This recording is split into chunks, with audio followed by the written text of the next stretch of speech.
Daily रात को पूरे जोश के साथ ये सोचकर सोता हूँ कि आज सुबह 3 बजे उठकर पूरे 2 चैप्टर खत्म करना है, लेकिन जब 3 बजे का अलार्म बजता है तो उसे बंद करके फिर से सो जाता हूँ। और ऐसे ही करते करते पूरा साल खत्म हो गया, लेकिन सुबह 3 या 4 बजे उठकर कभी नहीं पढ़ पाया।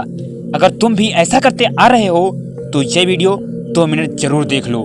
मैं आपसे प्रॉमिस करता हूँ आप इसे सुनने के बाद 10-10 घंटे पढ़ने के लिए रो दोगे। दोस्त, क्या तुम्हें अपने माँ बाप का त्याग नहीं दिखता?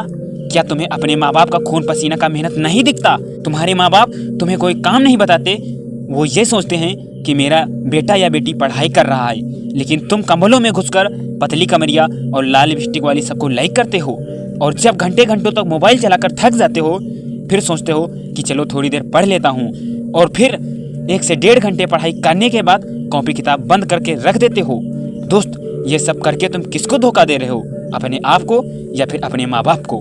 एक बार अपने दिल पे हाथ रखकर सोचो, जब कोई तुम्हारे माँ बाप से पूछेगा कि तुम्हारा बेटा या बेटी अब की बार एग्जाम दिया था तो कितना नंबर आया है, तो उस समय तुम्हारे माँ बाप क्या जवाब देंगे? क्या कहेंगे?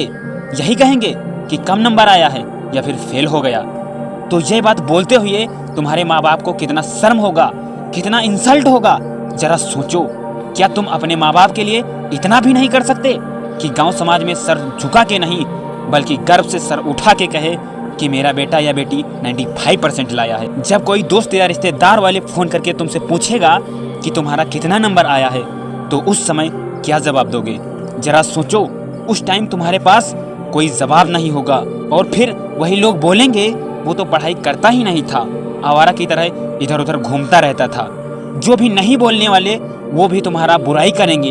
उस दिन ये सब बातें सुनकर क्या फील करोगे? कितना बुरा लगेगा। उस दिन तुम्हारा इंसल्ट ही नहीं होगा बल्कि तुम किसी को अपनी शक्ल दिखाने के लायक नहीं रहोगे। दोस्त, कम से कम उस दिन के लिए पढ़ लो।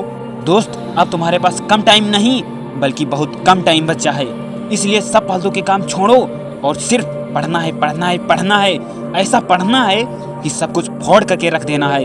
लेकिन सबसे इम्पोर्टेंट, इस फोन को कुछ दिनों के लिए अपने आप से अलग कर दो, नहीं तो आपका बना हुआ जिंदगी बर्बाद कर देगा। ये मोबाइल फोन आपका दुश्मन आपकी जेब में रखा हुआ है। इसीलिए दोस्त, प्लीज प्लीज प्लीज अभी भी टाइम है, अपनी तरफ से पूरी जान लगा के पढ़ने में लग जाओ।